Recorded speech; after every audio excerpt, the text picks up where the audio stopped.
On Christmas Eve, a pregnant woman realized the greatest betrayal of her life was unfolding right before her eyes, and in silence.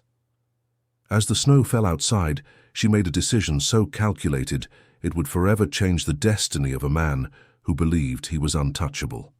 On the other side of the continent, he was living a night of luxury and illusion, never imagining that upon returning home, he would find only the echo of his own choices.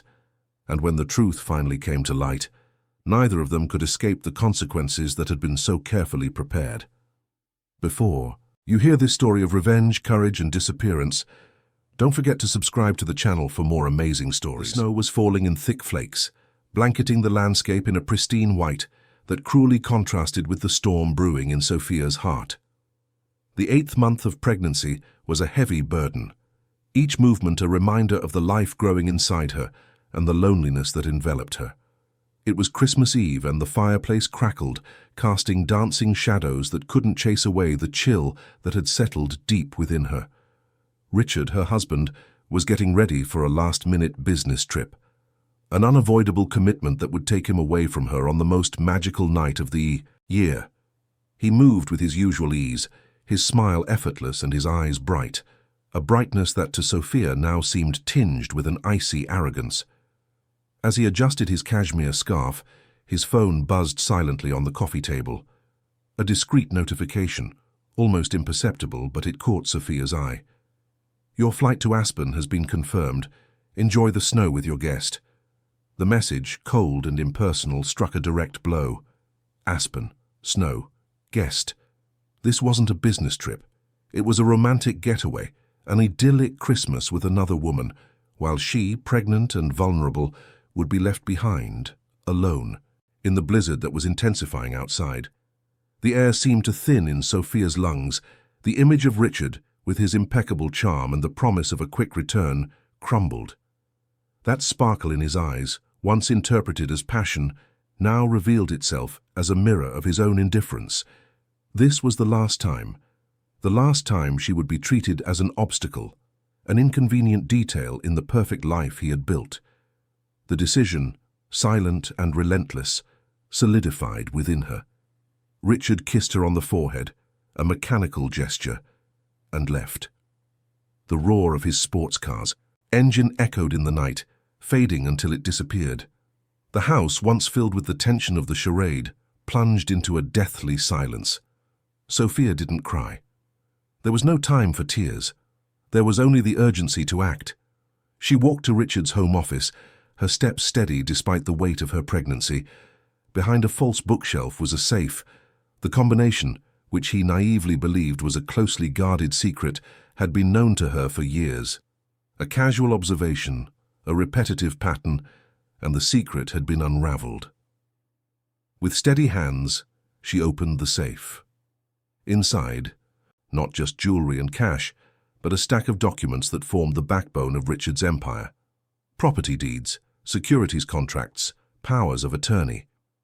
Years ago, when he feared an investigation for insider trading, he had transferred a large portion of his assets into her name, for convenience and to protect the family's wealth. A cruel irony. That night, this convenience would become his ruin. Sophia picked up the phone and dialed a number. The voice on the other end, sleepy, answered. "I need you, now, and I need you to be discreet, very discreet." The asset liquidation specialist, an old family contact, listened to her instructions with growing astonishment. Sell everything, empty the mansion before dawn, convert every cent into cash or untraceable transfers. The task was insane, but the determination in Sophia's voice was unshakable. As discreet moving trucks began to arrive, hauling away designer furniture, priceless works of art, and even the million-dollar wine cellar, Sophia sat down at the computer. She liquidated investment accounts, transferred funds to offshore trusts, each click a nail in the coffin of the life Richard knew. And then, with cold precision, she scheduled an automatic email to be sent to the U.S. Attorney's Office on December 26th. It contained irrefutable proof that would incriminate Richard for fraud, running a Ponzi scheme and a series of financial crimes he thought he had buried forever. Dawn approached, painting the sky a pale grey. The mansion was empty, a hollow echo of the opulence it once held. Sophia, exhausted but filled with a new strength, got into her simple car, an older model she had kept for sentimental reasons. She started the engine, and before driving away she tossed her own phone into the fresh snow, a final goodbye to the life she was leaving behind. The pregnant wife had sold everything and disappeared, taking with her not only the life she carried, but also the secrets and the fortune of a man who had underestimated her. The aspen sun kissed Richard's skin, tanning him as he glided down the slopes, the laughter of his young mistress echoing beside him. Christmas had been perfect, a luxurious and carefree escape, far from the responsibilities and the boredom of a pregnant wife. He felt invincible, the master of his own universe, convinced his charade would never be discovered. The flight notification for Aspen, which he had sent from Sophia's phone to his own, was just one of his many precautions to cover his tracks. He couldn't wait to get back home, to the opulent mansion, to the life of luxury he believed he had secured for himself. The return on December 27th was marked by a strange quietness. The blizzard had stopped, leaving behind a white blanket and an almost supernatural silence. As he approached the mansion, Richard noticed something was off. The curtains were open in an unusual way, and the morning light revealed a disturbing emptiness through the windows. A chill ran down his spine, but he dismissed it as travel fatigue. When he opened the door, the shock hit him like a punch to the gut. The living room, once filled with art and expensive furniture, was completely empty. The echo of his own footsteps was the only response. He ran from room to room, his desperation growing with each open door. The wine cellar, once stocked with rare vintages, now displayed bare shelves. The master bedroom, where he and Sophia slept, was stripped of everything except the indentations in the carpet where the bed and nightstands had been. His mind raced for an explanation. A robbery, impossible. There were no signs of a break-in, and the house's security was impenetrable. It was then that he saw it. On the mantelpiece, where an antique grandfather clock once stood, was an envelope. Inside, a receipt, a bill of sale. The mansion had been sold, legally, and the seller's name was Sophia. The shock turned to panic. He tried to call Sophia, but her phone was off. He tried to access his bank accounts, but they were frozen. His credit cards, cancelled. The reality crashed down on him with brutal force. His existence, carefully built on a web of lies and manipulation, had been dismantled. Minutes later, the sound of sirens tore through the morning silence. Police cars and federal agents swarmed the property, their lights flashing in a frenzy of blue and red. A search and seizure warrant was presented. Sophia's automatic tip-off had been triggered. Richard was handcuffed right there, in the middle of the empty room that had once been his empire. At the police station, the humiliation continued. He tried to call his mistress for comfort, but she answered with a mocking laugh. "You're broke, Richard? What a shame. I don't date losers." The call ended abruptly, leaving him with the bitter taste of betrayal. His reputation, once untouchable, crumbled in a matter of hours. The media, hungry for a scandal, portrayed him as the villain, the corrupt tycoon who had deceived everyone. His lawyer, a sharp and unscrupulous man, visited him in jail. "Richard, we have a serious problem, but there's a way out, one way out." The lawyer proposed a desperate strategy. Blame Sophia. Claim that she was the true mastermind behind the entire fraud, the brains behind the Ponzi schemes, and that she had fled with the money, abandoning him and the child she was expecting. The media, always eager for a good story, embraced the narrative. The pregnant woman, once the victim, was now the villain, the manipulator who had destroyed an innocent man's life. Far away in a secluded cabin in the mountains, under a false identity, Sophia watched the news. Her name, once synonymous with elegance and discretion, was now being dragged through the mud, associated with crime and betrayal. The lie, broadcast nationally, was a cruel blow, but it didn't break her. Instead, it lit a flame of fury and determination.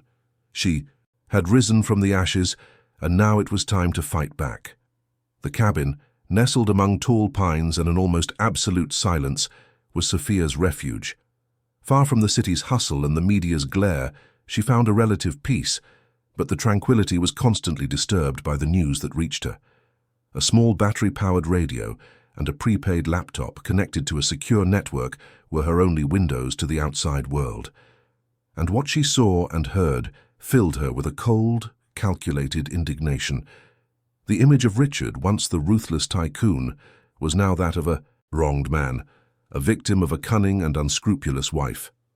The public narrative, masterfully orchestrated by his lawyer, painted Sophia as the true criminal mastermind, the architect of a complex financial scheme, and the one responsible for abandoning her husband and the child she was expecting.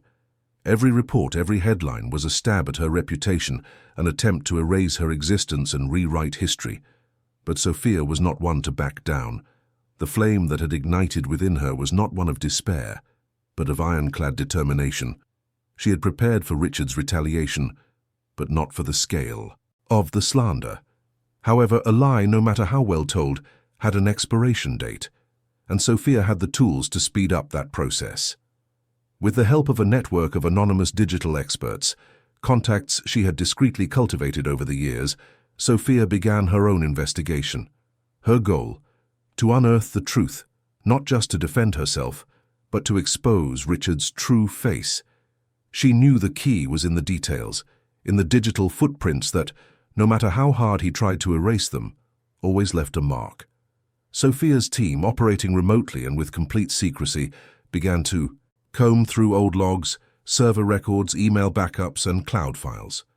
The work was meticulous, almost archaeological, but Sophia had a hunch.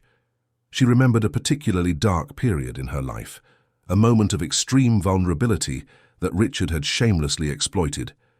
It was then that the revelation came to light, more cruel and shocking than she could have ever imagined. Crucial documents, which Richard claimed had been signed by Sophia, and which his lawyer used as proof of her supposed guilt, were created during a period when she was hospitalized, not for a common illness, but for the loss of a previous pregnancy, a miscarriage that had left her physically and emotionally devastated. While Sophia lay in a hospital bed, torn apart by pain and grief, Richard was traveling, not for work, as he had claimed at the time, but with the same mistress who had accompanied him to Aspen, and most revoltingly, the digital logs showed that he had used her tablet, Sophia's tablet, to forge the signatures on the documents, taking advantage of her absence and her fragility. The betrayal, now revealed in its most abject form, transformed Sophia's desire for justice into an inescapable decision. It was no longer just about clearing her name. It was about exposing the cruelty of a man who had used her deepest pain to commit his crimes. The truth, however painful, would be her most powerful weapon. With the irrefutable evidence in hand, hospital records, tablet access logs, location data for Richard and his mistress, and the forensic handwriting analysis confirming the forged signatures, Sophia didn't hesitate. She handed everything over to the U.S. Attorney's Office, not through an automatic email, but in a way that ensured every detail was understood. Richard's mistress, confronted with the overwhelming evidence and the threat of being an accomplice to serious crimes, crumbled. Under pressure, she admitted everything in court, confirming the forgery of the signatures and Richard's manipulation. Richard's empire of lies began to collapse. He was convicted, although the sentence was lighter than Sophia had hoped, a reflection of the legal system's complexity and his lawyer's negotiating skills. Sophia regained her legal freedom, her name cleared in the eyes of the law. But the battle wasn't over yet. A final dilemma presented itself: return to fight for the remaining assets, facing the risk of being located and compromising her safety and that of her newborn son, or disappear for good, ensuring a safe and anonymous future for them both. The question hung in the air, heavy and uncertain. What did the man who abandoned her on Christmas Eve deserve? And what would be the final move of this woman who, reborn from the ashes, had proven to be so much more than he had ever imagined? The cabin, once a peaceful refuge, now felt too small for the magnitude of the decision Sophia had to make. The court's verdict had been a relief, a public acknowledgement of her innocence, but the sense of victory was bittersweet. Richard was convicted, but the sentence, in Sophia's view, was far too lenient for the scale of his crimes and the pain he had caused. Justice, she realized, wasn't always synonymous with complete reparation. Her son, a small miracle growing inside her, was the priority. Every kick, every movement, was a constant reminder of the responsibility she carried. The life she had built for herself under a false identity was simple but safe. The isolated cabin, the anonymity, the routine far from the spotlight, all of it guaranteed the tranquility she so desperately wanted for the baby. But there was the matter of the assets. The fortune Richard had amassed, which she had dismantled on Christmas Eve, still existed in some form, somewhere. Part of it was in offshore trusts, untouchable for now. Another part, the portion Richard had tried to hide, was now in legal custody, awaiting the resolution of lawsuits. Fighting for these assets meant emerging from anonymity, facing lawyers, the media, and inevitably Richard himself, even if from a distance. It meant exposing herself again and by extension exposing her son. The alternative was to disappear for good, to cut all ties with the past, with the fortune, with the name that was once hers, to build a completely new life, free from Richard's shadow, from the threat of his revenge, from the insatiable curiosity of the media. It was the safest option for the baby, but it also meant giving up a significant part of what was rightfully hers, a part that could guarantee an even more comfortable and secure future for her son. Sophia walked to the window, watching the snow begin to melt, revealing the damp earth beneath. Nature, in its constant renewal, seemed to mirror the dilemma in her heart. To be completely reborn, or to be reborn and fight? The image of Richard, with his arrogant smile and the cold glint in his eyes, flooded her mind. He had mocked her, abandoned her, slandered her. He had used her deepest pain for his own ends. The idea of letting him get away with it, of allowing him to keep any remnant of his fortune, even if under legal custody, was a bitter thought. She remembered the words of her lawyer, an upstanding man who had supported her throughout the process. "Sophia, you're entitled to this, it's yours by law.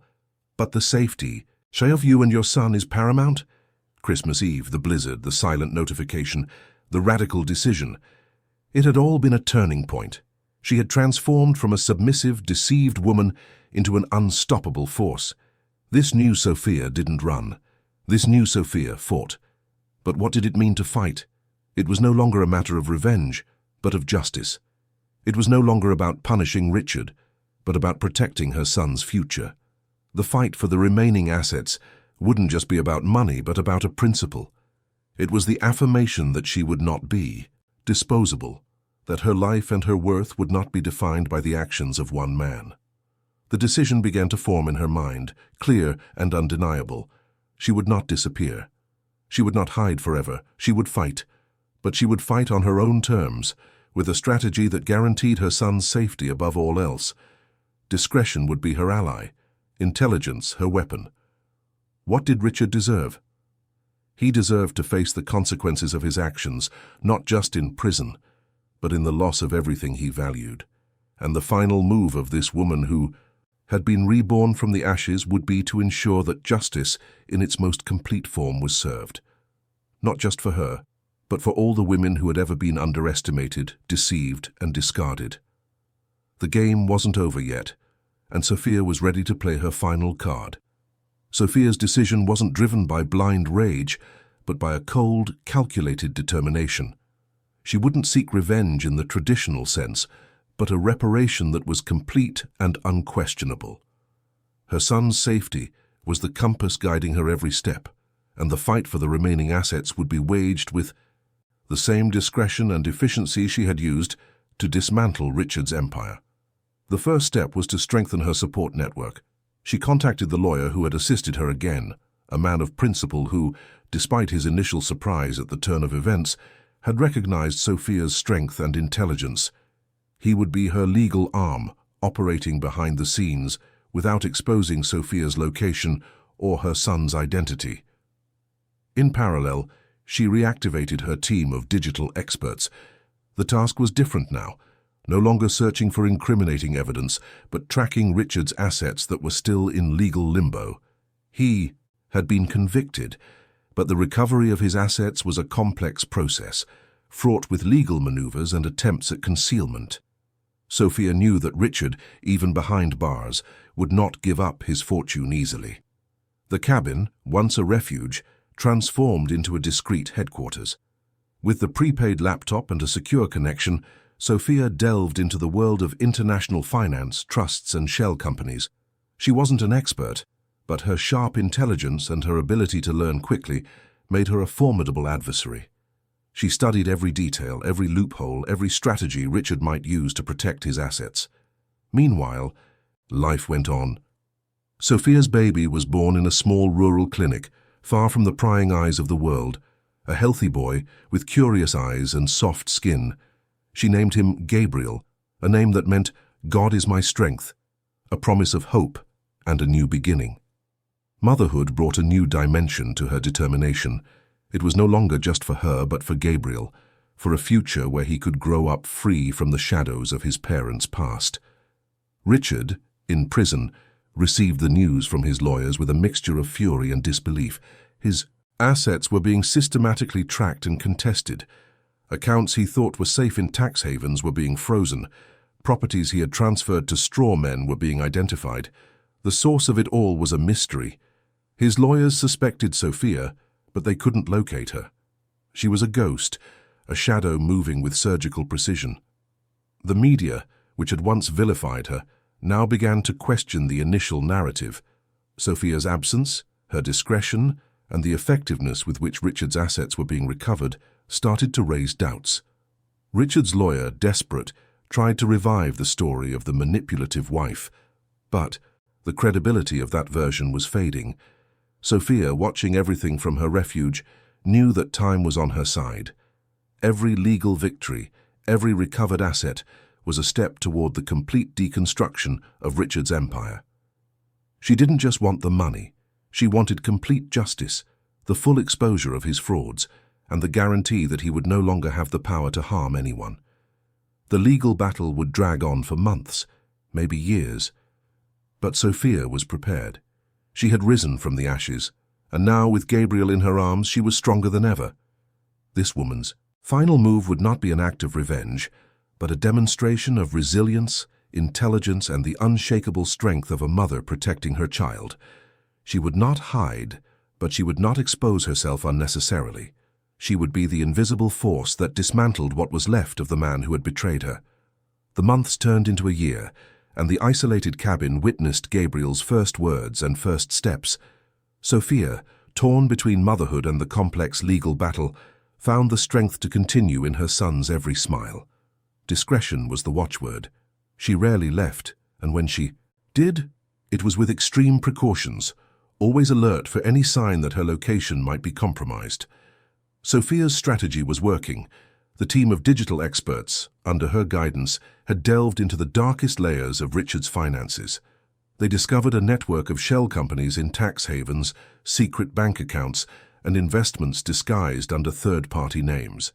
Each discovery was meticulously documented and passed on to Sophia's lawyer, who acted with surgical precision in the courts. Richard, in prison, watched helplessly as his empire disintegrated. His lawyers, once confident, now seemed exhausted and frustrated. The maneuvers that once worked to hide his assets were being unraveled one by one. The media, which once portrayed him as a victim, now published articles about the complexity of his financial schemes and the cunning of the mysterious ex-wife who was uncovering everything. Richard's mistress, who had abandoned him upon learning of his bankruptcy, was also dragged into the turmoil. Her name appeared on some of the shell company documents, and she was called to testify. Under pressure, she revealed details about how Richard used straw men and how he had involved her in some of his schemes without her being fully aware of the illegality. Her reputation, once built on glamour and youth, crumbled. With each new revelation, Richard's public image deteriorated further. He was no longer the successful and wronged businessman. He was a financial criminal, a manipulator who had used and discarded people, including his own pregnant wife. The narrative that he and his lawyer had tried to build, of Sophia as the true villain, completely fell apart. Sophia, despite being far from the spotlight, felt the impact of her actions. The news reached her, and the satisfaction of seeing the truth prevail was immense. However, the legal battle was draining. There were moments of doubt, of exhaustion, of questioning whether it was all worth the effort. But then she would look at Gabriel, at the innocence in his eyes, and her determination would be renewed. The recovery of the assets was a slow, bureaucratic process. Many of the assets were in foreign jurisdictions, requiring international cooperation and complex legal proceedings. But Sophia was in no hurry. She knew that patience was a virtue and that persistence would eventually pay off. One day her lawyer called with important news. One of Richard's largest properties, a beachfront mansion he had tried to hide through a series of offshore companies, had finally been recovered. It was a significant victory, not just for its financial value, but for its symbolism. It was a piece of Richard's empire being dismantled brick by brick. Despite the victory, Sophia remained cautious. She knew that Richard, even in prison, was still dangerous. His capacity for manipulation and his thirst for power were limitless. The fight was not over yet, and she needed to stay one step ahead. With Gabriel in her arms, Sophia looked out at the forest surrounding the cabin. The life she had built was simple, but authentic. She had lost a lot, but she had gained something far more valuable: her freedom, her dignity, and the certainty that she had made the right choice. This woman's final move would not just be the recovery of assets, but the construction of a future where truth and justice prevailed, a safe future for her son, far from the shadows of the past. 2 years had passed since that fateful Christmas Eve. Gabriel, now a 2-year-old boy, ran around the cabin, his laughter filling the space that was once dominated by silence and tension. Sophia watched him, her heart overflowing with a love that strengthened her every day. Life in the cabin had become a routine, a sanctuary where she could just be a mother, far from the turmoil that still churned in the outside world. The legal battle against Richard continued, slow and relentless.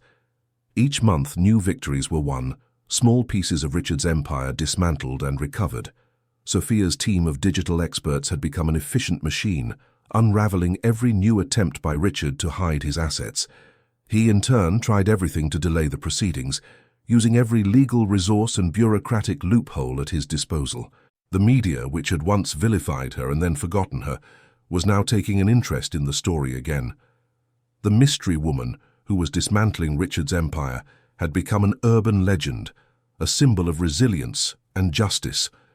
Articles and documentaries began to appear, speculating about her identity and whereabouts. But Sophia remained a ghost, her public image limited to old photos and speculation. Richard, in prison, was growing more desperate. His expensive, high-profile lawyers were starting to distance themselves, tired of the losing battle and the lack of payment. His fortune was dwindling, and with it, his power and influence.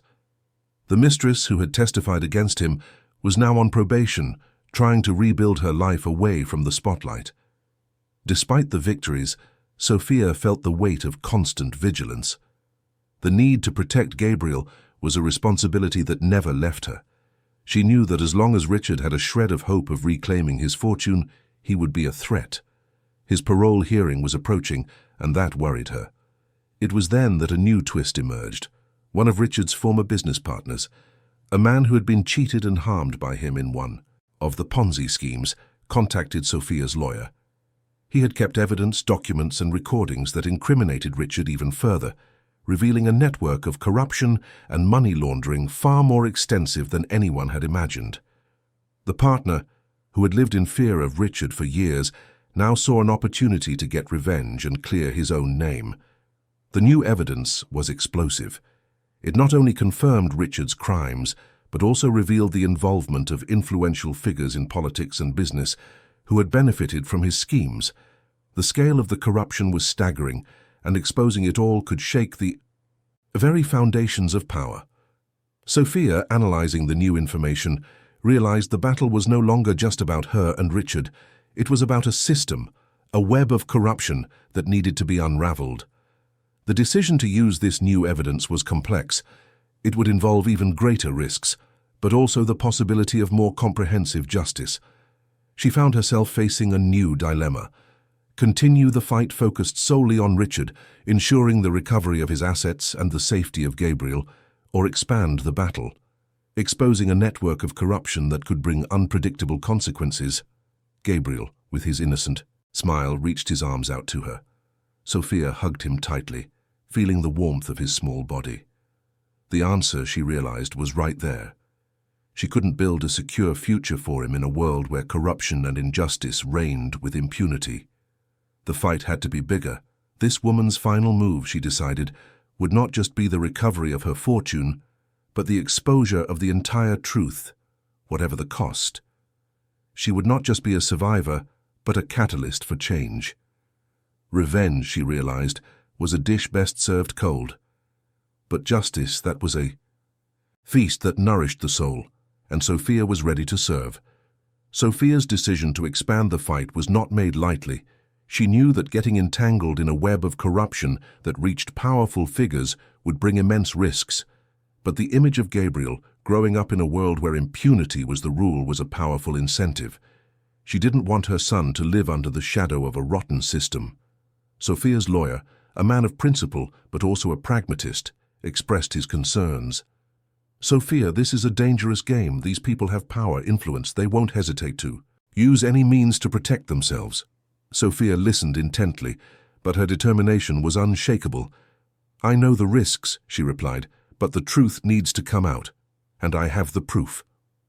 The team of digital experts was called upon again, this time with an even more complex mission.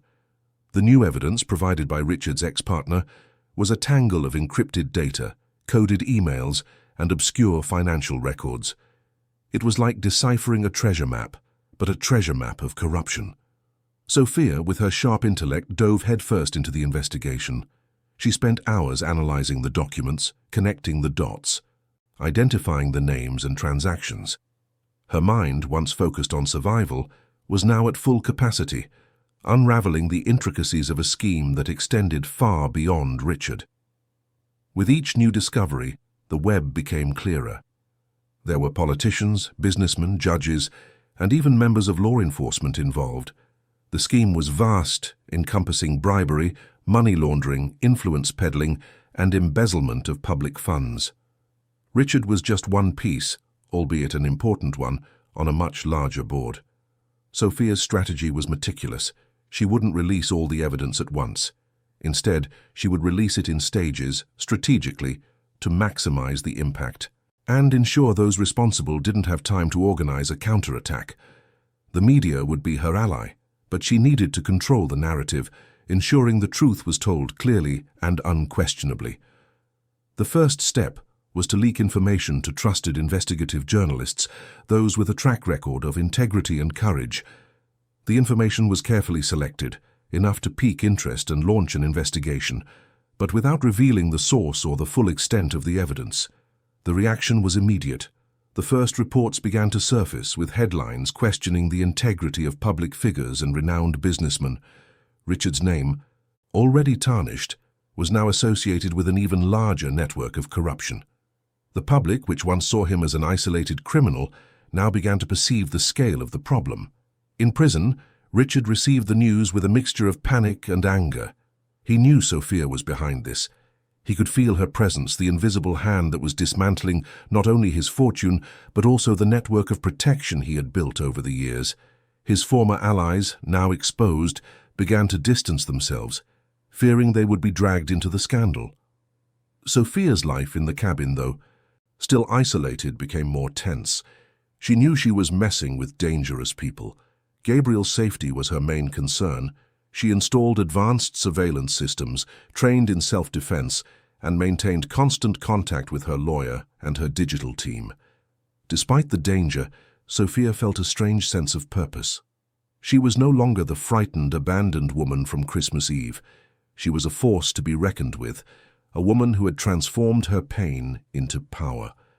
This woman's final move would not just be the recovery of her fortune, but the exposure of the entire truth, whatever the cost. She would not just be a survivor, but a catalyst for change. Revenge, she realized, was a dish best served cold, but justice, that was a feast that nourished the soul. And Sophia was ready to serve. She was ready to bring down the house of cards that Richard and his allies had built, and to build a more just future for Gabriel. Sophia's strategy of releasing the information in stages was working with surgical precision. Each new revelation, carefully orchestrated by her digital team and delivered to investigative journalists, was like a time bomb exploding at the epicenter of power. The scandal, which began with Richard's downfall, now branched out, hitting politicians, businessmen, and even members of the judiciary. The media, once skeptical, was now in a frenzy. Headlines screamed about the web of corruption, the scandal of the powerful, and the ghost woman who was behind it all. Sophia's identity was still a mystery to the general public, but in the circles of power, her name was whispered with a mixture of fear and respect. Richard, in prison, watched the chaos unfold with a mixture of dread and a strange admiration. He knew Sophia was the mastermind behind it all. He had underestimated her, discarded her, and now she was dismantling not only his life, but the lives of all those he had protected and who had protected him. The irony was cruel. The pressure on those involved mounted daily. Some tried to flee, others tried to silence the journalists, but the avalanche of information was unstoppable. Sophia's evidence was irrefutable, and with each new piece of the puzzle, the picture of corruption became clearer and more shocking. One of the politicians involved, an influential senator, was the first to fall. The evidence of his involvement in a kickback scheme for passing laws favorable to Richard's businesses was overwhelming. He resigned from office amid a national scandal, paving the way for further investigations. Next was a renowned businessman whose name was linked to money laundering and embezzlement of public funds. His companies were raided and he was indicted on multiple charges. With each downfall, the network of corruption weakened and the hope of impunity diminished. Sophia, in her cabin, remained vigilant. Gabriel's safety was her top priority. She knew she was in a high-stakes game and that the powerful would not surrender easily. The security team she had discreetly hired was always on alert, monitoring any suspicious movement. Despite the danger, Sophia felt a deep satisfaction. She wasn't just clearing her name, she was exposing a system that allowed men like Richard to thrive. She was giving a voice to the silenced, the deceived, and the harmed. The legal battle for the recovery of Richard's assets also progressed. With the exposure of the corruption network, many of the assets he had tried to hide were identified and frozen. The fortune he had illicitly accumulated was gradually being returned to the public coffers and to those who had been wronged. One day, her lawyer called with news that made her smile for the first time in a long time. The mansion Richard had tried to hide through offshore companies, the one that had been recovered, was going to be auctioned. The money raised would be used to compensate the victims of his schemes. It was a symbol, a milestone in her journey. Sophia knew the fight was not over yet. There were many others involved, and the battle for justice would be long and arduous. But she was ready. She had risen from the ashes, and now with Gabriel in her arms, she was stronger than ever. This woman's final move would not just be the recovery of her fortune, but the exposure of the entire truth, whatever the cost. She would not just be a survivor, but a catalyst for change. Revenge, she realized, was a dish best served cold, but justice, that was a feast that nourished the soul. And Sophia was ready to serve. She was ready to bring down the house of cards that Richard and his allies had built, and to build a more just future for Gabriel. And the next step would be the auction of the mansion. The day of the auction for Richard's mansion arrived, laden with heavy symbolism for Sophia. It wasn't just the sale of a property, but the materialization of the deconstruction of an empire built on lies. The mansion, which had once been the stage for her humiliation and the symbol of Richard's opulence, would now be the instrument of his final ruin. Sophia did not attend in person. Her discretion was paramount, and public exposure would be an unnecessary risk. She followed the event remotely, through a secure feed in her cabin. Gabriel, oblivious to the complexity of the moment, played on the floor, his innocent laughter contrasting with the tension that filled the air. The auction attracted a crowd of onlookers, investors, and, of course, the media. The bids rose quickly, reflecting not only the intrinsic value of the property, but also the frenzy surrounding the scandal that enveloped it. With every million added to the price, Sophia felt a pang of satisfaction. It wasn't about the money itself, but about the justice it represented. As the auction unfolded, her lawyer informed her of an unexpected development. Richard from prison had tried, through his remaining lawyers, to contest the auction, claiming irregularities. The attempt was promptly rejected by the court, but it demonstrated Richard's persistence in trying to maintain control, even from behind bars. The mansion was sold for a substantial amount, exceeding all expectations. The money would be directed to a compensation fund for the victims of Richard's schemes and to the public treasury. It was a significant victory, a milestone in Sophia's journey. However, the celebration was brief. The exposure of Richard's corruption network had triggered a series of unpredictable events. The powerful figures involved, feeling the pressure, began to react. Not directly, but through behind-the-scenes maneuvers, trying to discredit the evidence and intimidate journalists and authorities. Sophia knew the battle was far from over. With each new revelation, the resistance grew fiercer. She needed to stay one step ahead, anticipating her adversaries' moves. The team of digital experts was on high alert, monitoring any attempt at a counterattack or information manipulation. One of the investigative journalists working with Sophia began to receive veiled threats. His computer was hacked and personal information was leaked. It was a warning, an attempt to silence the press and divert focus from the investigation. Sophia, upon learning of the incident, felt a chill. The danger was getting closer. She had underestimated the powerful's capacity for retaliation. Gabriel's safety became an even greater concern. She reinforced the security measures at the cabin, installing additional cameras and increasing surveillance. Despite the fear, Sophia did not back down. On the contrary, the threat only strengthened her resolve. She knew she was on the right path, that she was touching raw nerves. The truth, she realized, was a powerful weapon, but also a dangerous one. She called a meeting with her lawyer and her digital team. "They're fighting back," she said, her voice firm and calm. "We need to be faster, smarter.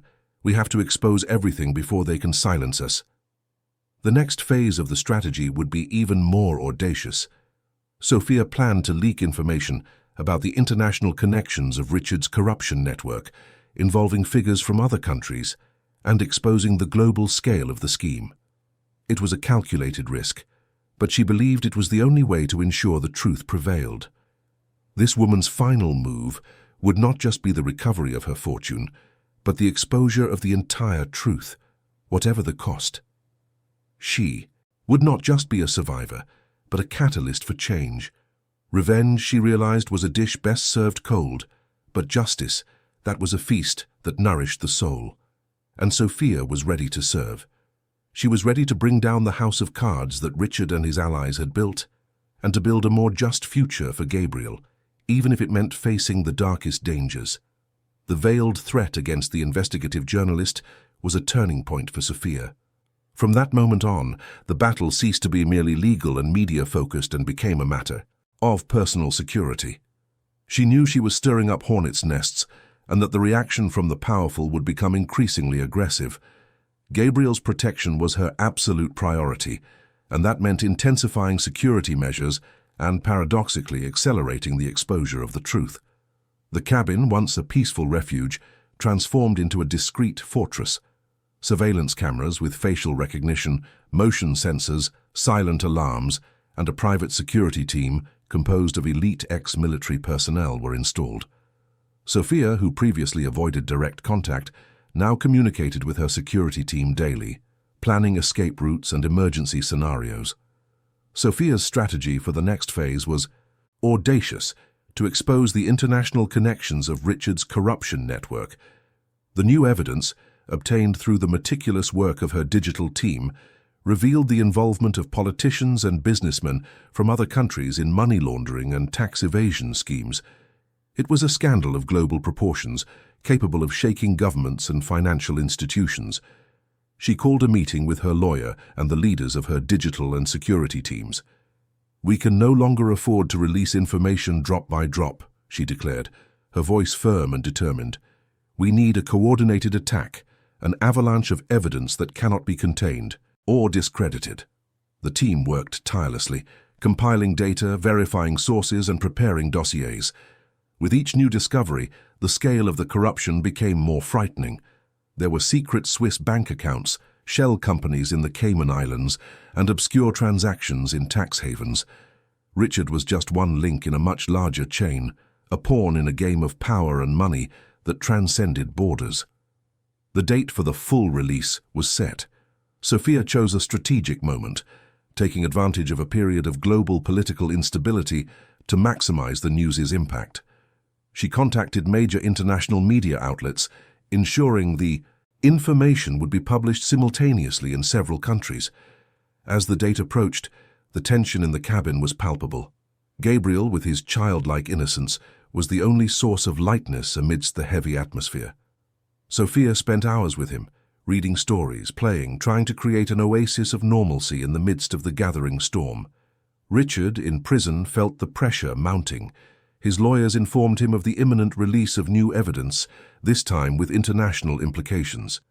He desperately tried to contact his former allies, but most had disappeared or refused to take his calls. He was alone, abandoned and terrified of what was to come. On D-Day, the news exploded. The world's major newspapers ran shocking headlines, revealing the web of international corruption.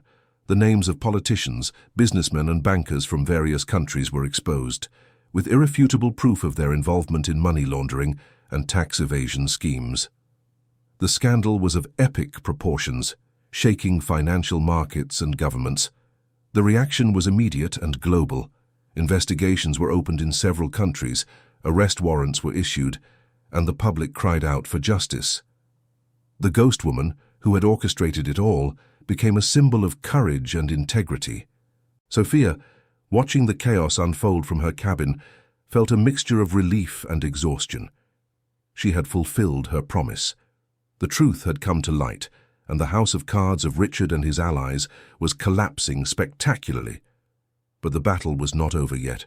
The exposure of the international corruption network would bring even greater consequences, and Sophia knew she had to be prepared for what came next. This woman's final move would not just be the recovery of her fortune, but the exposure of the entire truth, whatever the cost.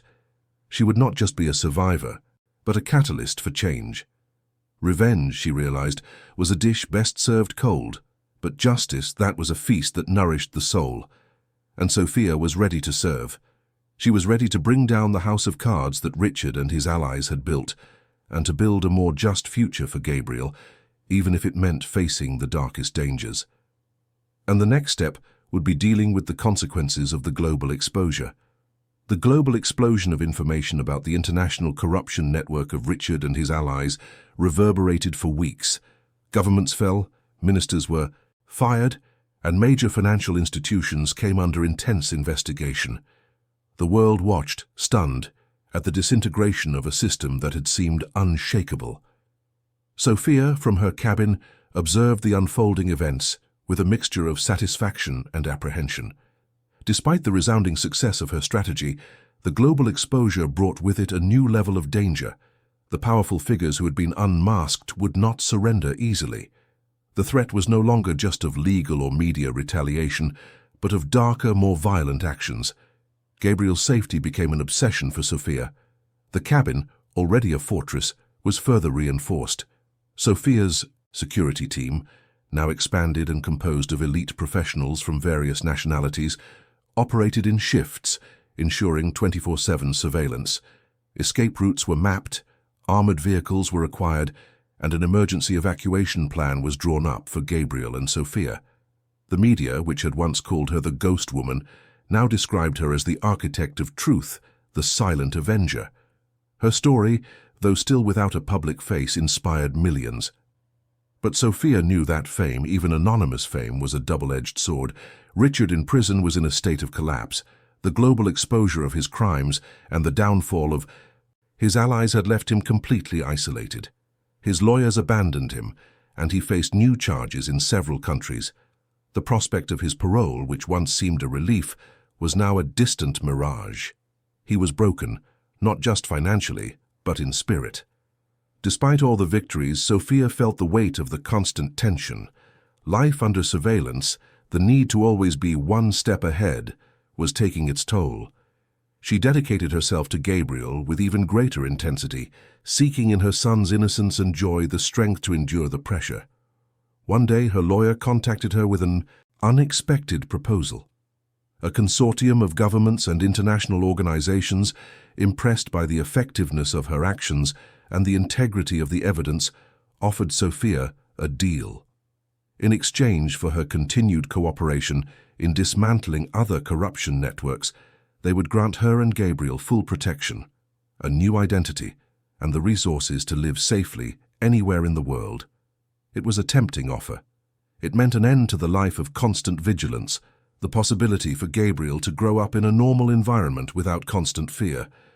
But it also meant giving up her autonomy, her ability to act independently.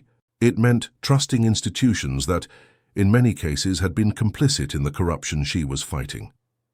Sophia pondered the offer carefully. She knew the fight against corruption was a never-ending job, and that she couldn't do it alone forever.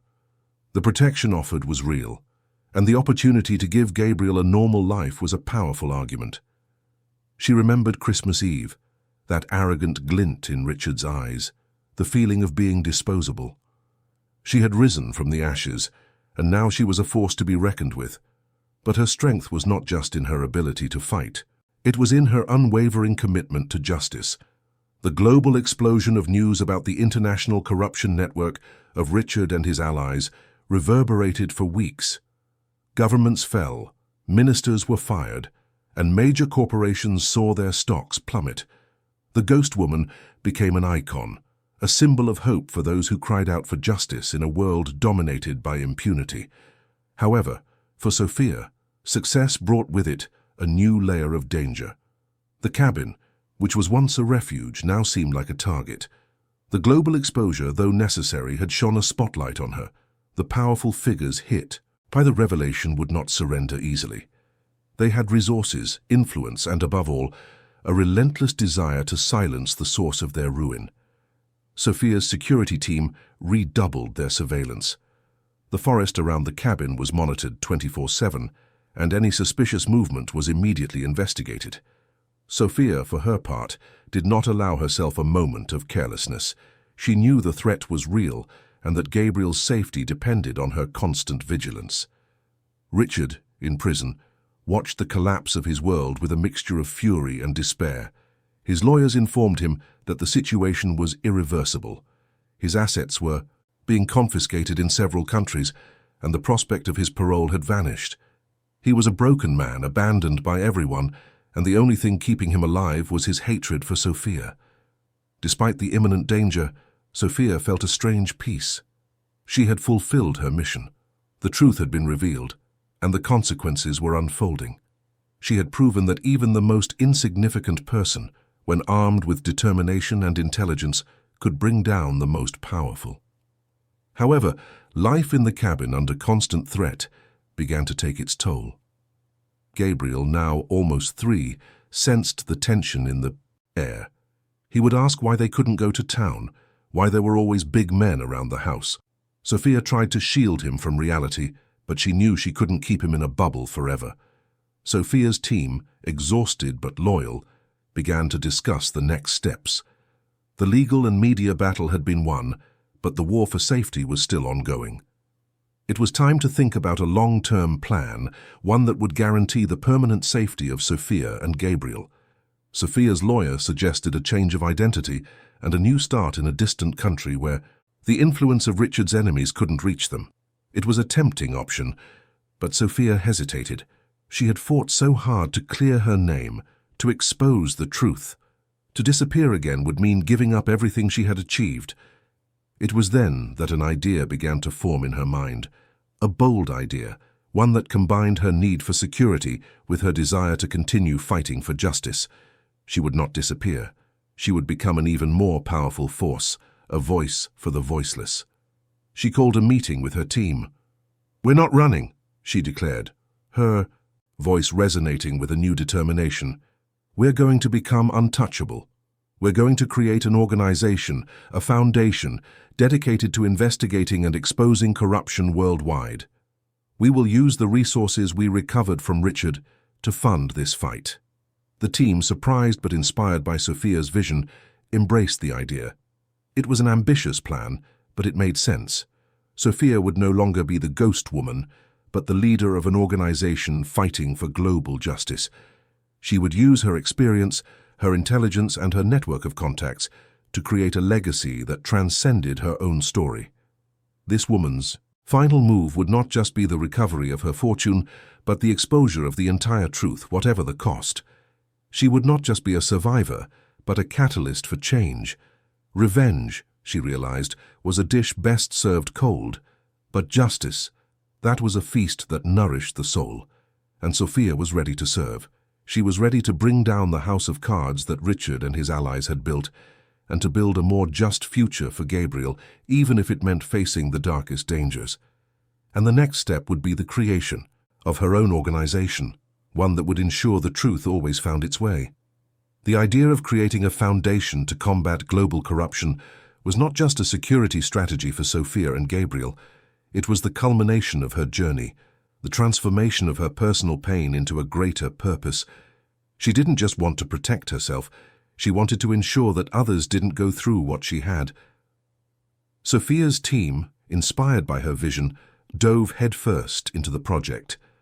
The lawyer handled the legal side, registering the foundation and establishing its structure. The digital experts developed secure platforms for anonymous whistleblowing and cutting-edge investigation tools. The security team, in turn, was integrated into the new structure, ensuring the protection of the Foundation's members and whistleblowers. The Foundation was named Aegis, a name that evoked protection and defense.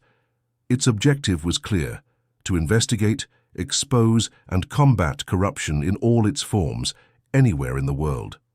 The initial resources came from the fortune recovered from Richard, a touch of irony that Sophia appreciated. The money he had stolen would be used to dismantle others like him. Sophia, while still keeping her identity secret from the public, took the lead. At Aegis, she was the mind behind the operations, the strategist who coordinated investigations and decided which cases would be prioritized. Her personal experience, her intelligence, and her network of contacts made her a formidable leader. Aegis began to operate discreetly, focusing on high-level corruption cases that had been ignored or covered up by the authorities. The Foundation's first victories were small but significant, earning the trust of whistleblowers and the attention of serious investigative journalists. Gabriel, now almost 4, started attending a small rural school, far from the prying eyes of the media. Sophia dropped him off and picked him up every day, enjoying the moments of normalcy that life in the now safer cabin could offer. She knew that Aegis was the best way to protect him, ensuring he would grow up in a more just world. Richard, in prison, heard the rumors about Aegis with a mixture of hatred and admiration. He knew it was Sophia's work. He had turned her into an unstoppable force, and now she was using his own money to dismantle the world he had built. The irony was a constant torment. Aegis, under Sophia's leadership, began to gain international recognition. Governments and anti-corruption organizations started to seek out the Foundation, looking for its expertise and investigative tools. Sophia, through intermediaries, established strategic partnerships, expanding Aegis's reach and effectiveness. Despite the success, Sophia knew the fight was ongoing. Corruption was a multifaceted enemy that adapted and evolved. She needed to stay one step ahead, innovating her strategies and technologies. One of Aegis's biggest challenges was protecting whistleblowers. Many of them risked their lives and careers to expose the truth. Sophia, remembering her own experience, dedicated significant resources to ensure the safety and anonymity of those who trusted the Foundation. The story of Sophia, the woman who had risen from the ashes to fight global corruption, began to spread, though without her name or face. She became a symbol of hope, an inspiration for those who believed that justice was possible. This woman's final move would not just be the recovery of her fortune, but the exposure of the entire truth, whatever the cost. She would not just be a survivor, but a catalyst for change. Revenge, she realized, was a dish best served cold, but justice, that was a feast that nourished the soul. And Sophia was ready to serve. She was ready to bring down the house of cards that Richard and his allies had built, and to build a more just future for Gabriel, even if it meant facing the darkest dangers. And Aegis was her legacy, her way of ensuring that the truth always found its way. Aegis, under Sophia's discreet leadership, flourished. In just 1 year of formal operation, the Foundation had already unraveled 3 major corruption schemes on different continents, resulting in the arrest of influential figures and the recovery of millions in embezzled assets. Aegis's reputation grew exponentially, attracting not only courageous whistleblowers, but also exceptional talent in investigation, law, and technology. Sophia, however, did not get carried away by success. She knew that each victory was a reminder of the vastness of the battle. Corruption was a hydra-headed monster, and for every head cut off, others seemed to sprout. Her routine was exhausting, divided between motherhood and the complex management of the Foundation. Gabriel, now 4½, was her anchor, the reason for her relentless fight. The cabin, which was once a refuge, had become the nerve center of a global operation. Cutting-edge technology allowed Sophia to coordinate teams in different time zones, analyze massive amounts of data, and make strategic decisions in real time. Her identity was still a well-kept secret, known only to an inner circle of extremely trusted collaborators. Richard, in prison, received sporadic news about Aegis. With each report about a new scandal uncovered by the mysterious Foundation, a chill ran down his spine. He knew Sophia was behind it all. The irony of his own money funding the ruin of others like him was a constant torment. He tried, through his few remaining contacts, to get information about Sophia, but she was a ghost, unreachable. Despite Aegis's success, Sophia faced a new challenge. The Foundation's growing visibility attracted not only allies but also powerful enemies. The threats, once veiled, began to become more direct. Attempts to hack into Aegis's systems were constant, and the security team had to stay one step ahead. One incident in particular raised a red flag. One of Aegis's top investigators, a former intelligence agent with an impeccable record, was in a suspicious car accident. He survived, but was seriously injured. It was a clear message. Aegis's enemies were willing to use violence. Sophia felt an icy fear run down her spine. Gabriel's safety was her top priority. She had built Aegis to protect him, but now the very existence of the Foundation seemed to put him at risk. She needed a new strategy, one that would ensure her family's safety while allowing Aegis to continue its mission. She called an emergency meeting with her inner circle. "We can't back down," she declared, her voice firm but with a tone of urgency. "But we need to adapt. We can't be an easy target."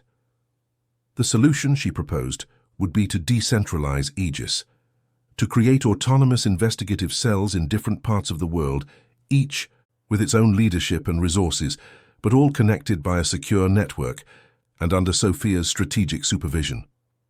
This would make the Foundation more resilient to attacks and harder to dismantle. Furthermore, Sophia decided it was time to start preparing Gabriel for the future, not to involve him directly in the fight, but to instill in him the values of justice, integrity, and resilience. She began to teach him about the world, about the importance of fighting for what is right, in a subtle and age-appropriate way. This woman's final move would not just be the recovery of her fortune, but the exposure of the entire truth, whatever the cost. She would not just be a survivor, but a catalyst for change. Revenge, she realized, was a dish best served cold, but justice, that was a feast that nourished the soul. And Sophia was ready to serve. She was ready to bring down the house of cards that Richard and his allies had built, and to build a more just future for Gabriel, even if it meant facing the darkest dangers. And the decentralization of Aegis was the next step to ensure the continuity of her mission and the safety of her family. The decentralization of Aegis was a complex but necessary process. Sophia oversaw every stage, ensuring that the new autonomous cells were established with the same integrity and efficiency as the headquarters. She traveled discreetly to different parts of the world, meeting with the leaders of the new units, conveying her vision and her passion for justice. Aegis was transforming into a hydra, harder to fight with each new head that emerged.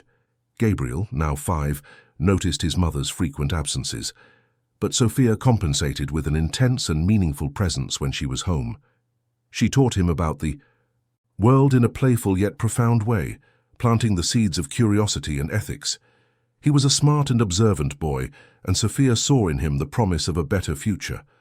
The decentralization strategy proved effective. Cyber attacks and intimidation attempts became less impactful, as there was no single central point of vulnerability. Aegis continued to uncover corruption schemes, and the network of allies and whistleblowers grew exponentially. Richard, in prison, was increasingly isolated.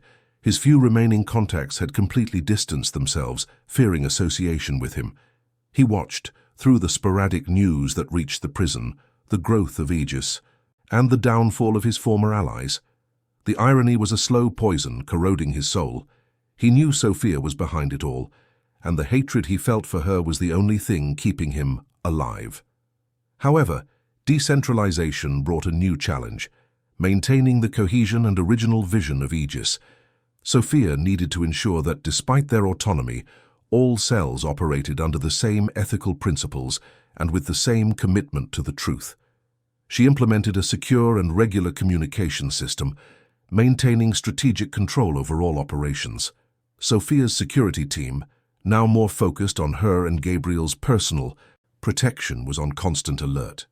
The investigator's accident had left a deep mark, and Sophia knew the threat was real and persistent.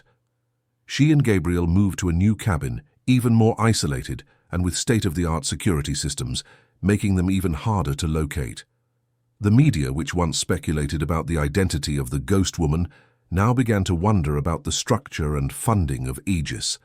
The Foundation, though discreet, was becoming a global force, and its influence was undeniable. Sophia, despite all the success, felt the weight of loneliness. The life she had chosen was one of constant vigilance and personal sacrifice. She had traded a life of luxury and convenience for one of purpose and danger, but when she looked at Gabriel, at the future she was building for him, she knew it was worth it. One day, while reviewing a report on a new corruption scheme involving influence peddling in an Eastern European country, Sophia received a call from her lawyer. He had unexpected news. Richard had requested a meeting with her. He wanted to see her. The news took her by surprise. What could Richard want? Was it a trap? An attempt at manipulation? Or was it a sign that he had finally broken? Sophia carefully considered the request. She wasn't afraid of Richard, but she was cautious. She knew he was a master of manipulation, and that any meeting with him would be a game of psychological chess. This woman's final move would not just be the recovery of her fortune, but the exposure of the entire truth, whatever the cost. She would not just be a survivor, but a catalyst for change. Revenge, she realized, was a dish best served cold.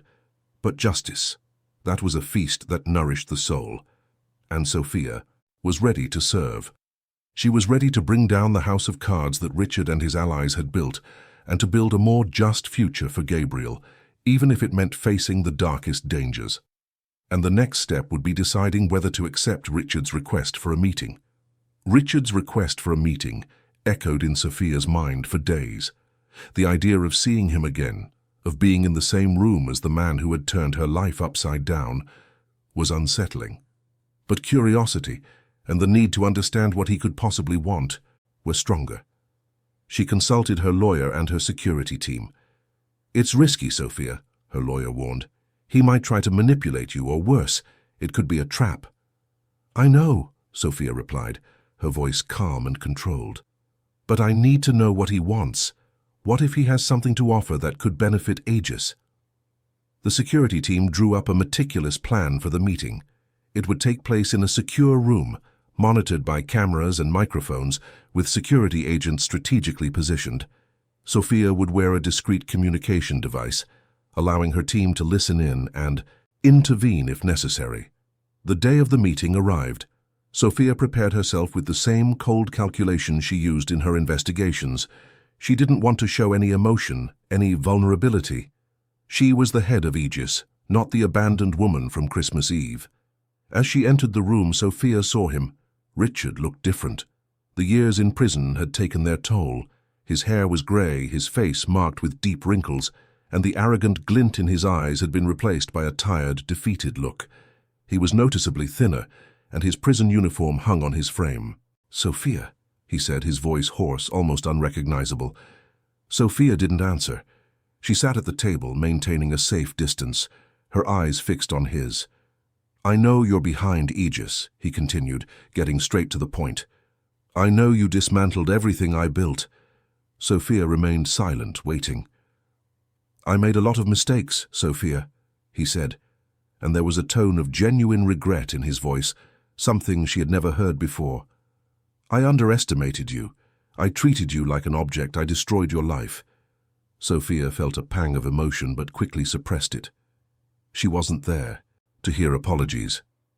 "I know there's no forgiveness for what I did," he went on, "but I have information that could be useful to Aegis, information about the network I helped build, people who are still out there, untouched." Sophia looked at him skeptically. "Why would you do that, Richard? What's in it for you?" He sighed. "I've lost everything, Sophia. My fortune, my reputation, my freedom. My old allies have abandoned me. I'm a dead man.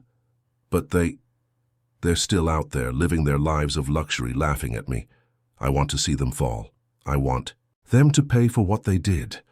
There was a glint of revenge in his eyes, but also a deep weariness. He was broken, and his desire to bring down his former partners was the only thing motivating him. Sophia considered the offer. Richard's information could be valuable, accelerating Aegis's investigations and exposing even more powerful figures. But she didn't trust him. "What kind of information?" she asked, her voice still neutral. Richard began to speak, revealing details about secret accounts, names of strawmen and schemes of bribery and money laundering that Aegis had not yet uncovered. He had a deep knowledge of the network, its weak points and its connections. Sophia listened intently, her mind working quickly, assessing the veracity of the information. She knew she would have to verify every detail, but Richard's offer was tempting. "I don't trust you, Richard," she said finally, "but the information you have could be useful. If you cooperate fully, and if everything you say is verified, we can consider a reduction in your sentence. But don't expect forgiveness. That will never happen." Richard nodded, a glimmer of hope in his eyes. He knew it was his only chance at some kind of redemption, to make some impact before he disappeared completely. This woman's final move would not just be the recovery of her fortune, but the exposure of the entire truth, whatever the cost. She would not just be a survivor, but a catalyst for change. Revenge, she realized, was a dish best served cold, but justice, that was a feast that nourished the soul. And Sophia was ready to serve. She was ready to bring down the house of cards that Richard and his allies had built, and to build a more just future for Gabriel, even if it meant facing the darkest dangers. And the next step would be to use Richard himself as a tool to dismantle the rest of the corruption network. Richard's cooperation with Aegis was a game-changer. Although Sophia's trust in him was minimal, the information he possessed was invaluable. He knew the codes, the names, the inner workings of the schemes in a way no outside investigator could.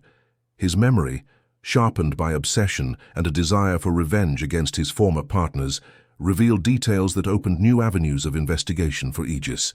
Sophia established a strict protocol for the collaboration. Richard would be held in a secure facility, under the constant surveillance of Aegis's security team. All his communications would be monitored, and every piece of information he provided would be verified and cross-referenced with other sources. He would have no access to Gabriel, and Sophia would maintain a safe distance, communicating only through intermediaries or in monitored sessions. The Aegis team, initially skeptical of Richard, soon realized the value of his cooperation. He revealed the existence of a blacklist of untouchable politicians and businessmen protected by a network of influence and blackmail.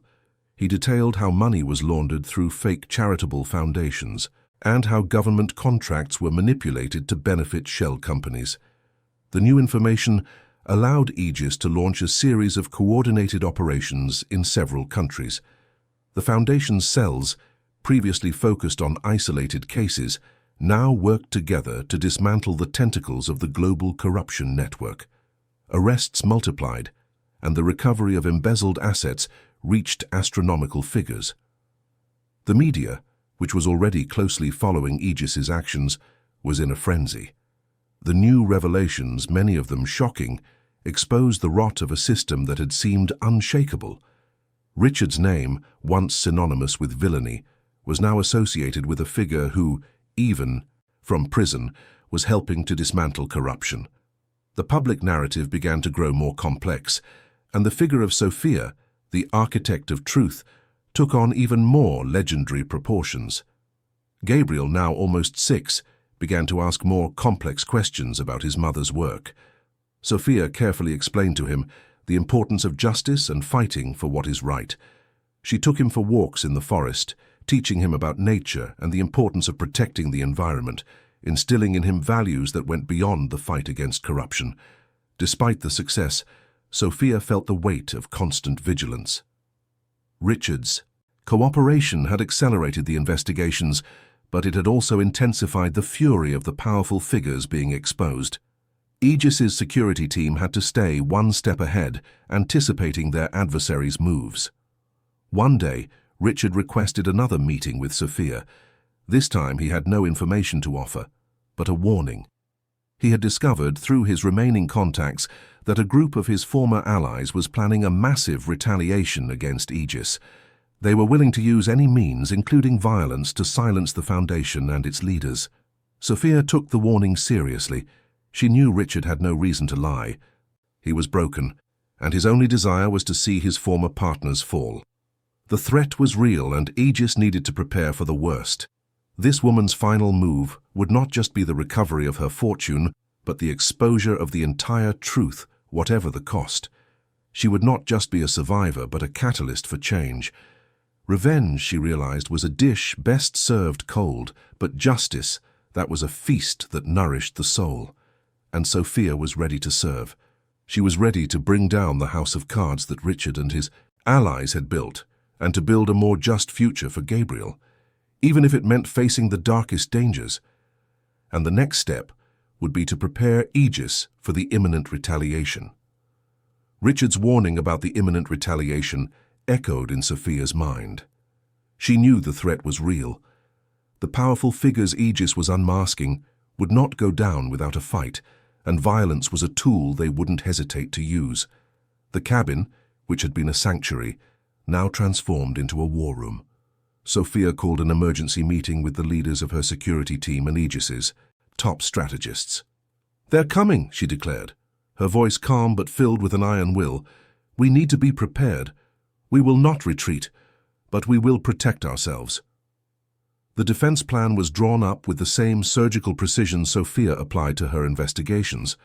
The cabin's security was reinforced to the extreme, with new layers of protection installed, including active defense systems and a rapid response team on standby. Gabriel was moved to an even more secure location, an isolated country house, under the protection of a dedicated security team, with whom Sophia would maintain constant contact without revealing her exact location. Aegis, for its part, would not be limited to a defensive posture. Sophia decided that the best defense was a good offense. The information provided by Richard, combined with the team's new discoveries, would be used to launch an even more aggressive media and legal offensive. The goal was to expose the retaliation network before it could act, turning the aggressors into targets. Aegis's digital team worked tirelessly, tracking the communications of the groups Richard had identified as planning the retaliation. They discovered plans for massive cyber attacks against Aegis's infrastructure, attempts to discredit its members, and, most worryingly, plans for physical attacks against the Foundation's key leaders and allies.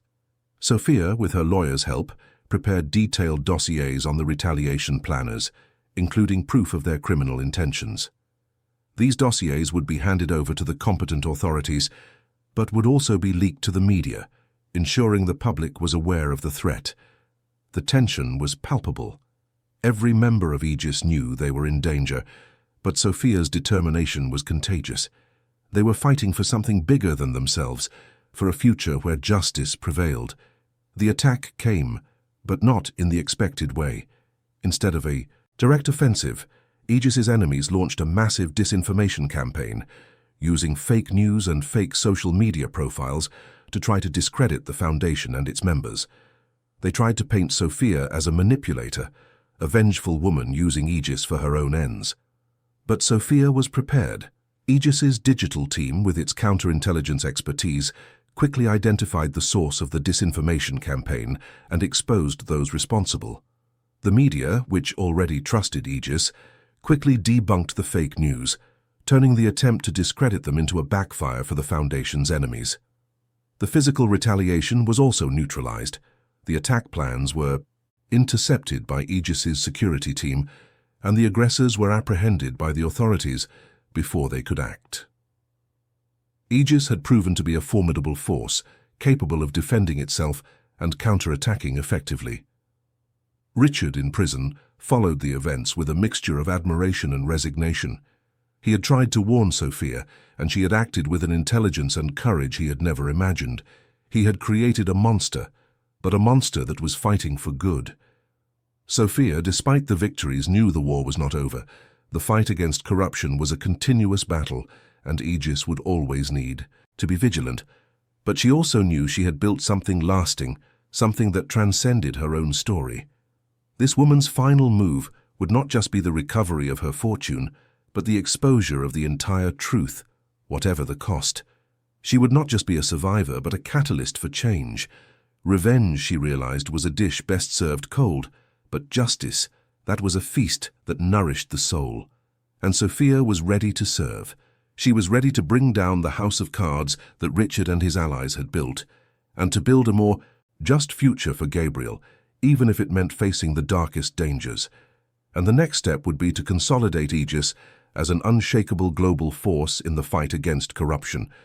The attempted retaliation, though thwarted, served to solidify Aegis's position as an unshakable force. The Foundation's ability to anticipate and neutralize its enemies' attacks, both in the digital and physical realms, demonstrated its resilience and the intelligence of its leadership. Sophia, though still operating in the shadows, was recognized in circles of power as a brilliant strategist and a formidable adversary.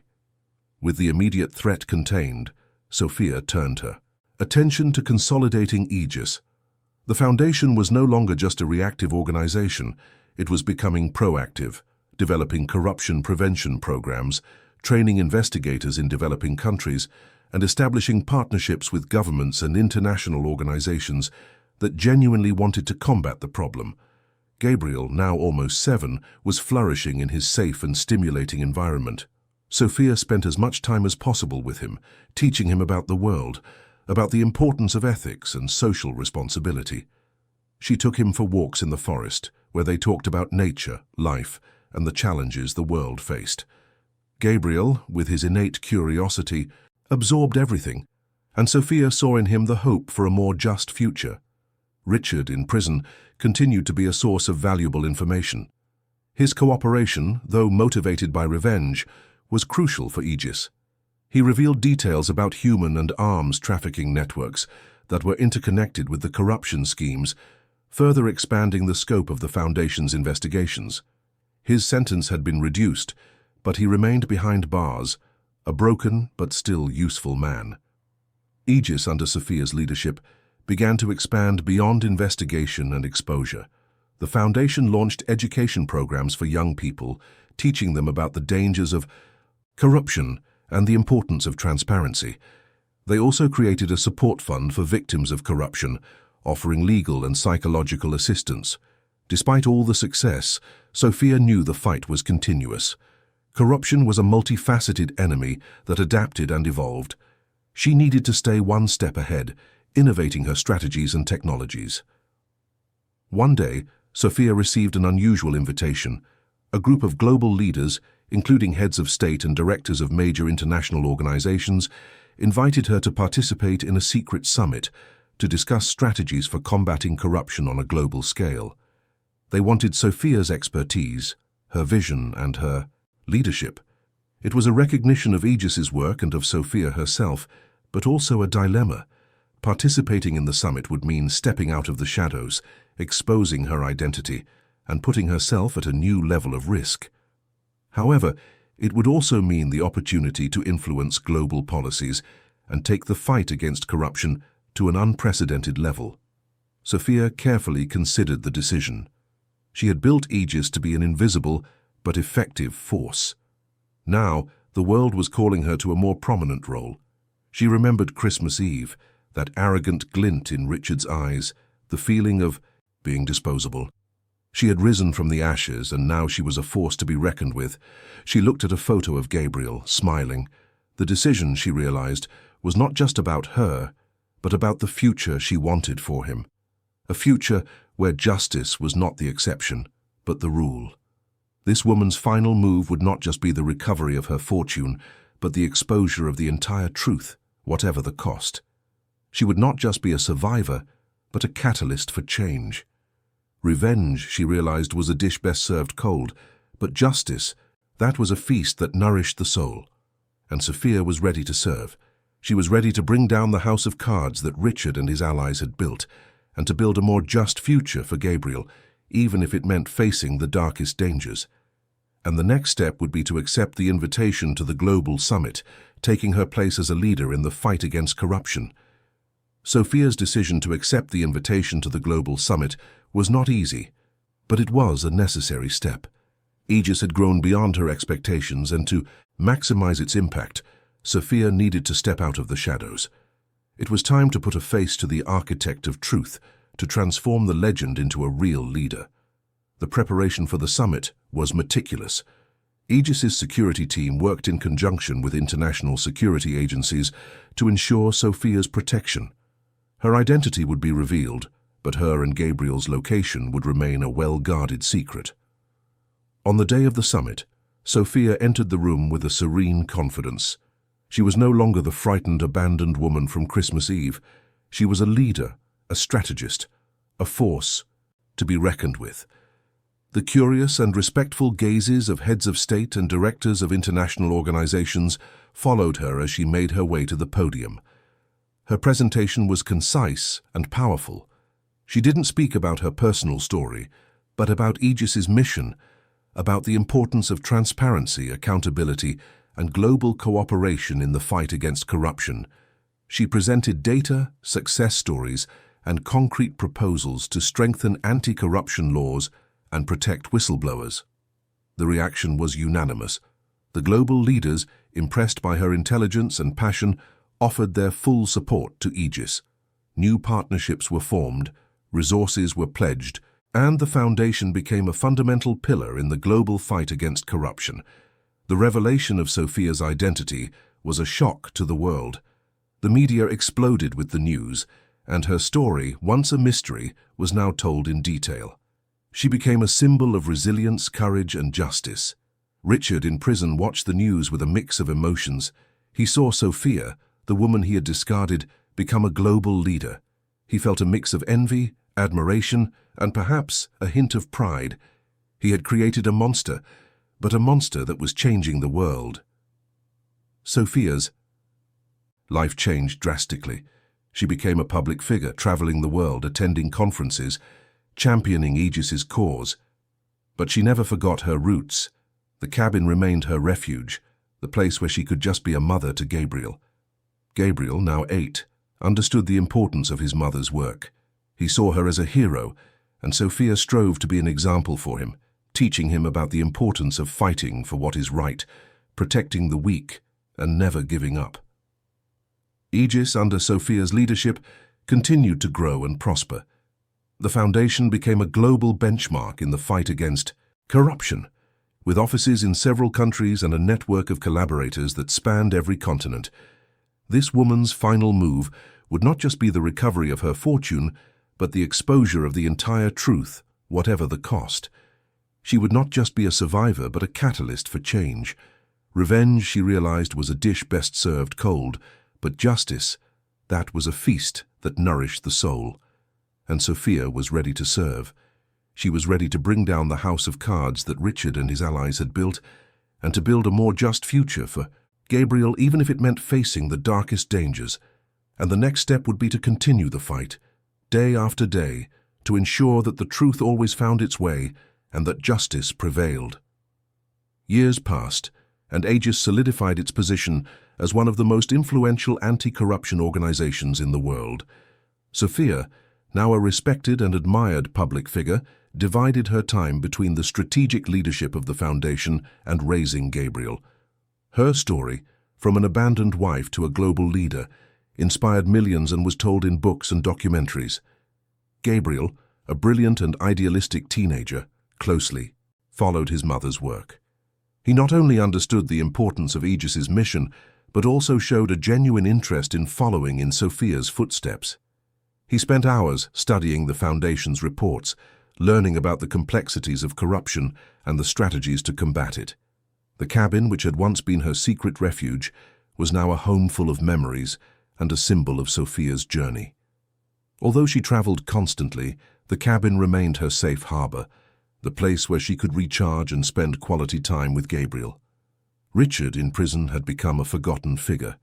His cooperation with Aegis had secured a reduction in his sentence, but he never regained his freedom. He lived out his days in a cell, haunted by the ghosts of his past and the irony of having been the catalyst for Sophia's rise. Aegis, under Sophia's leadership, expanded its operations to include large-scale asset recovery programs, working with governments to repatriate billions of dollars diverted to tax havens. The Foundation also became a powerful voice in the defense of human rights, recognizing the intrinsic link between corruption and rights violations. Sophia, despite all the success and recognition, never lost her humility. She knew that the fight against corruption was a continuous battle, and that vigilance was eternal. She surrounded herself with a team of dedicated and passionate professionals, ensuring that Aegis remained an unstoppable force. One day, Gabriel, now 18 and about to start his studies in international law, approached Sophia with a proposal. He wanted to join Aegis, not as the founder's son, but as an intern, learning from the ground up. Sophia felt a mix of pride and apprehension. She had tried to protect him from the dangers of her world, but she knew he had inherited her passion for justice.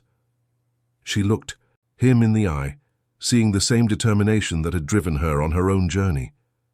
"Are you sure, son?" she asked, her voice soft. "It's a difficult path, full of dangers and sacrifices." "I know, Mom," he replied, his voice firm. "But I grew up watching you fight for what's right. I want to do my part. I want to help build the future you've always dreamed of." Sophia smiled, a smile that expressed all the love and pride she felt. She knew Gabriel was ready. He would not just be her successor, but a new chapter in the story of Aegis, a new hope for a more just world. This woman's final move would not just be the recovery of her fortune, but the exposure of the entire truth, whatever the cost. She would not just be a survivor, but a catalyst for change. Revenge, she realized, was a dish best served cold. But justice, that was a feast that nourished the soul. And Sophia was ready to serve.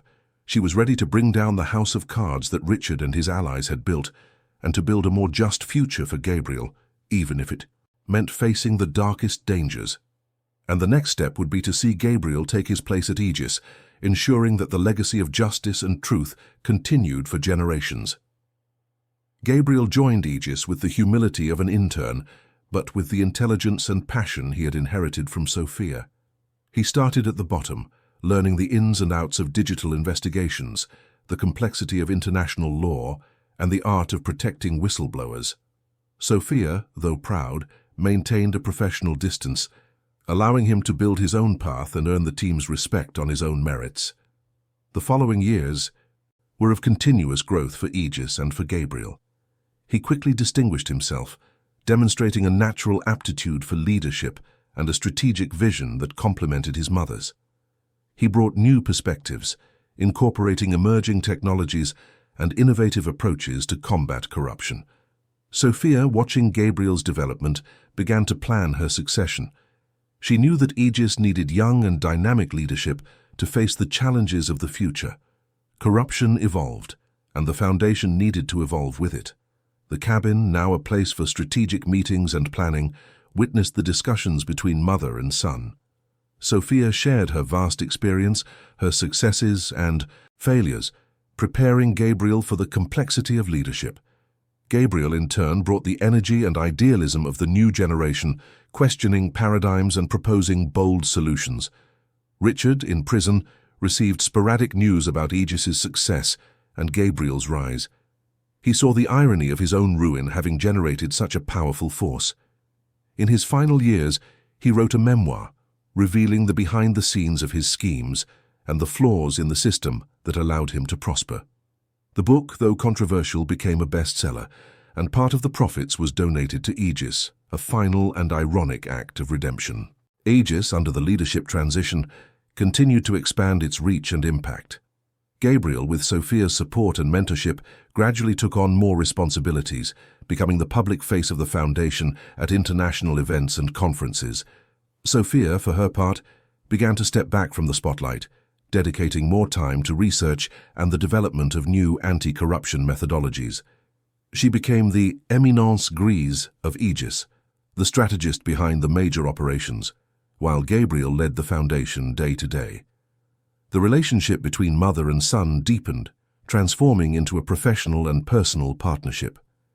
They were an unbeatable team, united by a common purpose and an unconditional love.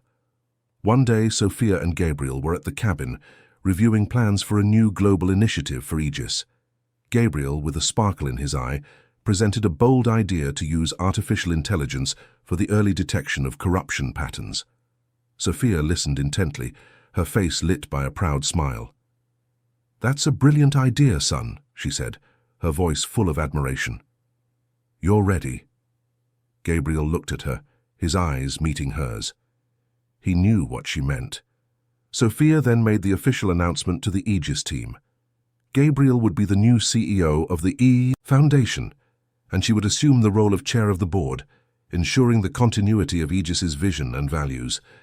This woman's final move would not just be the recovery of her fortune, but the exposure of the entire truth, whatever the cost. She would not just be a survivor, but a catalyst for change. Revenge, she realized, was a dish best served cold, but justice, that was a feast that nourished the soul. And Sophia was ready to serve. She was ready to bring down the house of cards that Richard and his allies had built, and to build a more just future for Gabriel, even if it meant facing the darkest dangers. And the next step would be to see Gabriel take the reins of Aegis, ensuring that the legacy of justice and truth continued for generations, with Sophia by his side, as his mentor and greatest supporter. The leadership transition at Aegis was smooth, a testament to Sophia's meticulous preparation and Gabriel's innate ability. Under Gabriel's direction, the Foundation flourished, expanding into new territories and incorporating cutting-edge technologies in the fight against corruption. Sophia, now chair of the board, watched with serene pride as her son guided the organization she had built with so much sacrifice. Years passed. Gabriel became a recognized global leader, his voice resonating in international forums, advocating for transparency and justice with the same passion as his mother. Aegis, under his leadership, was not just a foundation, it was a movement, a hope for millions. Sophia, now elderly but with the sparkle in her eyes still intact, spent her days at the cabin, her sanctuary. Gabriel visited her whenever he could, sharing Aegis's victories, seeking advice and, above all, enjoying the company of the woman who had taught him everything. On a sunny afternoon, as Sophia and Gabriel walked through the forest surrounding the cabin, a comfortable silence hung between them. The fresh air, the singing of birds, the rustling of leaves, everything seemed in perfect harmony. "Mom," Gabriel began, his voice soft, "do you remember that day when I was little and you told me that justice was a feast that nourished the soul?" Sophia smiled, her eyes welling up. "I remember, son. And have you been eating well?" Gabriel squeezed her hand. Every day, Mom, thanks to you. They continued walking until they reached a point from which they could see the cabin nestled among the trees, a beacon of hope and resilience. Sophia stopped, took a deep breath, and looked at her son. "My work is done, Gabriel," she said, her voice a whisper, but filled with a deep peace. "The future is yours, and I know you will make it shine." That night, Sophia fell asleep in her bed at the cabin, a smile on her lips. She dreamed of a Christmas Eve, but this time there were no tears, only the image of a smiling boy and the promise of a more just world. She passed away, peacefully, leaving behind a legacy that would transcend generations, a flame of justice that she had ignited and that Gabriel would continue to carry. End of story. What an incredible journey, right? Sophia's story, which began with a devastating betrayal, transformed into a saga of resilience, revenge, and ultimately, global justice. Remember that fateful Christmas Eve, the relentless fight to unmask Richard, the creation of the powerful Aegis, and Gabriel's rise to continue that legacy. Every chapter was a step toward a more just future, proving that the truth, no matter how long it takes, always finds its way. If you were moved, inspired, and engaged by every twist and turn of this narrative, don't forget to subscribe to our channel. Hit that notification bell so you don't miss any of our upcoming stories.